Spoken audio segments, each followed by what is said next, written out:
For decades, the balance of power between strong states was the dominant issue in discussions of international security. The Cold War, the rise of China, peace in the Middle East.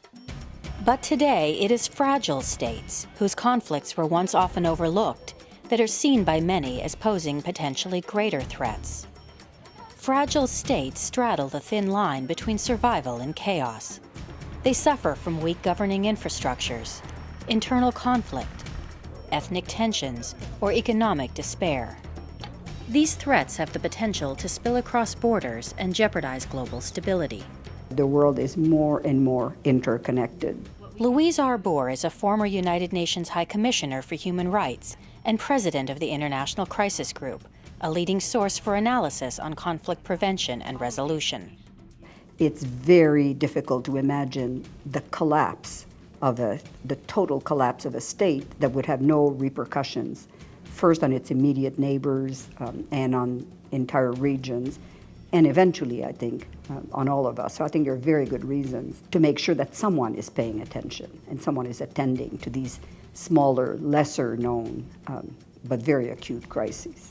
More than 1 billion people across 60 nations are living in fragile or failing states. For them, the inability or unwillingness of their governments to protect citizens and provide basic social services means that large portions of the world's population will be unable to pull themselves out of poverty, illiteracy, gender inequality. So the need to shore up fragile states is one that transcends security. It has economic and moral ramifications as well.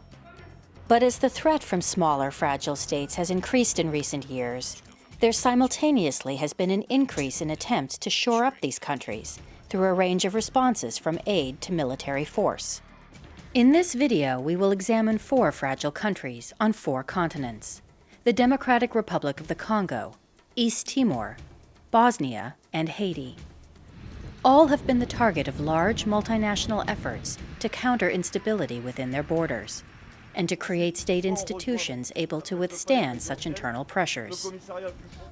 Together, they offer lessons on nation building, what has worked and what hasn't, as the international community continues to learn how to address the problem of fragile states.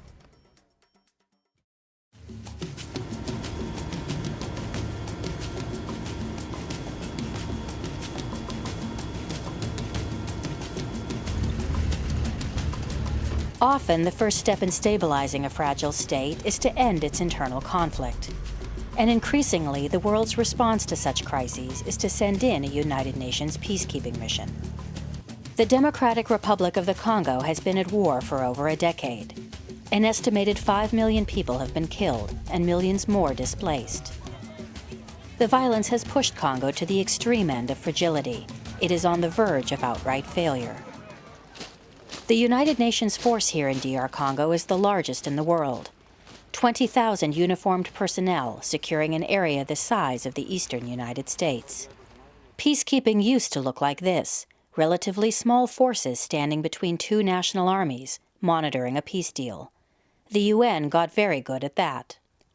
But as fragile states have changed the global order, so too have they changed the nature of peacekeeping.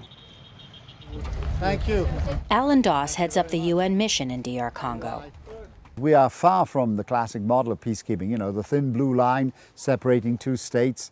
That's not the case here. We're dealing with 20, 30 armed groups, a national armed force that is at times has disintegrated and is having to be rebuilt. Foreign armed groups from Rwanda, from Uganda. You know, this is an incredible mix.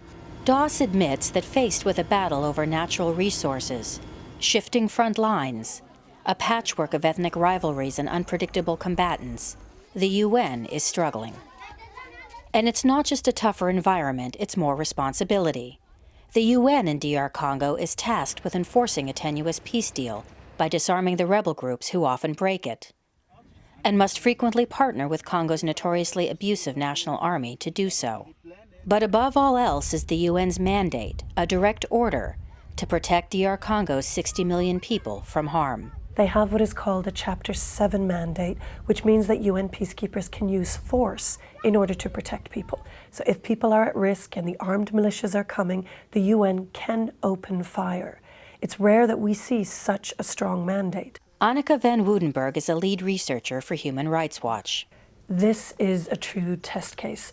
If this UN mission cannot do this adequately and is not seen to be able to do this adequately, we have to start to question peacekeeping in other parts of the world. And if DR Congo is a test case, then it is here in a town called Kiwanja that the UN failed the exam. In 2008, rebel forces slaughtered 150 people, less than a mile from where UN troops were stationed. According to Anneke van Woudenberg's research, the UN force in Kiwanja lacked armored vehicles, didn't have the intelligence to track and counter rebel movements, and didn't even have enough interpreters. So when the local people came and said, people are being killed, there are problems, they could only communicate via gestures. So the local people would come and would go, they're cutting their throats, we're being killed. And the UN peacekeepers could understand this sign, but couldn't really understand who was doing it or what was happening. We in the United States... American ambassador to the UN, Susan Rice, admits the UN's peacekeeping capacity is stretched thin. The number of complex challenges that the UN is trying to tackle is greater. And yet the number of troops that the world has been able to muster to fulfill the mandates that we in the Security Council have given it is not infinite. And so there's a gap, a growing gap between supply and demand. A growing gap, that much is clear. But around UN headquarters in New York, the choice of words is even stronger.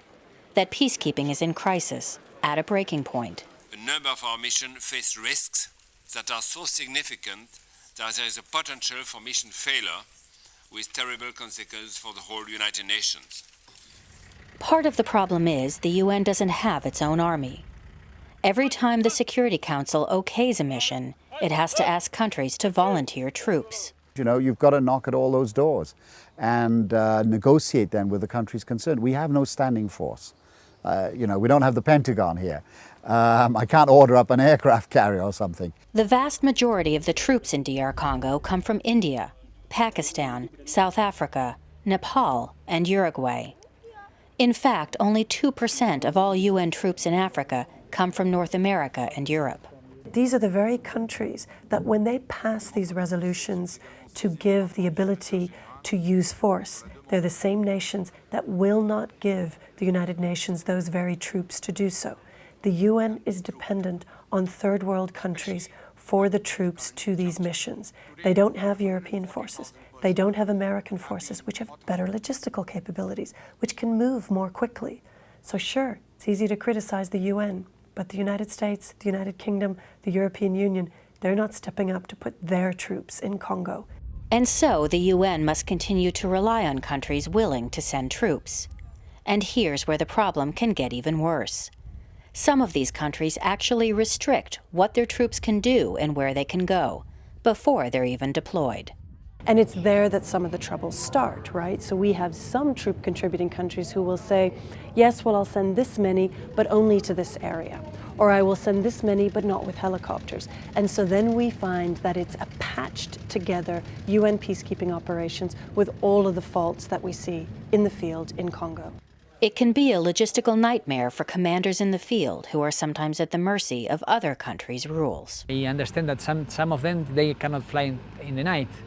And which is, of course, is a constraint for military, because if you have a rescue mission, you need to extract people in the night, you have to, but it's the way UN is. The Department of UN Peacekeeping Operations in New York has recently undertaken a review of the way missions are staffed and executed. And Ambassador Susan Rice says the United States intends to help build up peacekeeping's capacities. But while the debate for institutional reform gets underway at UN headquarters, war still rages on in DR Congo. I think this is the sad reality for the people in Eastern Congo. Who do they turn to help? Everyone seems to let them down, but yet they would keep a degree of faith in the United Nations. They put up their little houses, their little tents around the barbed wire outside of the base, even though they know sometimes the UN can't protect them. In many ways, the UN is the only hope for the people of Eastern Congo.